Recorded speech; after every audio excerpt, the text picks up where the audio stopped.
जैनेन्द्र कुमार द्वारा रचित कहानी ध्रुव यात्रा हिंदी की प्रचलित कहानी है। इस कहानी का सारांश निम्नवत है। राजा रिपुदमन बहादुर उत्तरी ध्रुव को जीतकर अर्थात उत्तरी ध्रुव की यात्रा करके यूरोप के नगरों से बधाइयां लेते हुए भारत आ रहे हैं। इस खबर को सभी समाचार पत्रों ने मुखपृष्ठ पर मोटे अक्षरों में प्रकाशित किया। उर्मिला, जो राजा रिपुदमन की प्रेमिका है और जिसने उनसे विवाह किए बिना उनके बच्चे को जन्म दिया है, ने भी इस समाचार को पढ़ा। उसने यह भी पढ़ा कि वे अब बंबई पहुंच चुके हैं, जहां उनके स्वागत की तैयारियां जोर शोर से की जा रही हैं। उन्हें अपने संबंध में इस प्रकार के प्रदर्शनों में तनिक भी उल्लास नहीं है। इसलिए वे बंबई में न ठहरकर प्रातः होने के पूर्व ही दिल्ली पहुंच गए। उनके चाहने वाले उन्हें अवकाश नहीं दे रहे हैं। ऐसा लगता है कि वे आराम के लिए कुछ दिन के लिए अन्यत्र जाएंगे। राजा रिपुदमन को अपने से ही शिकायत है।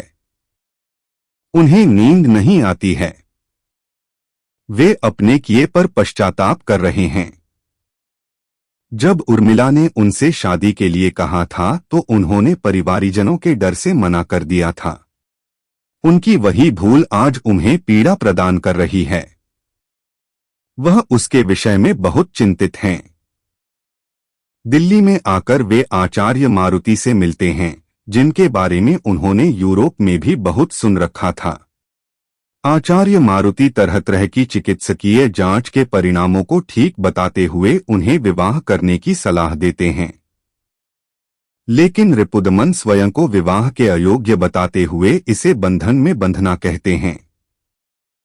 आचार्य मारुति उन्हें प्रेम बंधन में बंधने की सलाह देते हैं और कहते हैं कि प्रेम का इनकार स्वयं से इनकार है। अगले दिन राजा रिपुदमन उर्मिला से मिलते हैं और अपने बच्चे का नामकरण करते हैं। वे उर्मिला से समाज के विपरीत अपने द्वारा किए गए व्यवहार के लिए क्षमा मांगते हैं और अपने व उर्मिला के संबंधों को एक परिणति देना चाहते हैं। लेकिन उर्मिला मना करती है और उनसे सतत आगे बढ़ते रहने के लिए कहती है।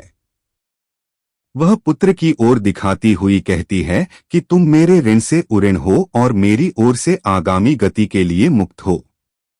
रिपुदमन उर्मिला को आचार्य मारुति के विषय में बताता है। वह उसे ढोंगी, महत्व को शत्रु और साधारणता का अनुचर बताती है। वह कहती है कि तुम्हारे लिए स्त्रियों की कमी नहीं है, लेकिन मैं तुम्हारी प्रेमिका हूं और तुम्हें सिद्धि तक पहुंचाना चाहती हैं, जो कि मृत्यु के भी पार है। रिपुदमन आचार्य मारुति से मिलता है तथा उसे बताता है कि वह उर्मिला के साथ विवाह करके साथ में रहने के लिए तैयार था, लेकिन उसने मुझे ध्रुव यात्रा के लिए प्रेरित किया और कुछ मेरी स्वयं की भी इच्छा थी। अब वह मुझे सिद्धि तक जाने के लिए प्रेरित कर रही है। आचार्य मारुति स्वीकार करते हैं कि उर्मिला उनकी ही पुत्री है। वे उसे विवाह के लिए समझाएंगे। जब उर्मिला आचार्य के बुलवाने पर उनके पास जाती है तो वे उससे विवाह के लिए कहते हैं। वह कहती है कि शास्त्र से स्त्री को नहीं जाना जा सकता, उसे तो सिर्फ प्रेम से जाना जा सकता है।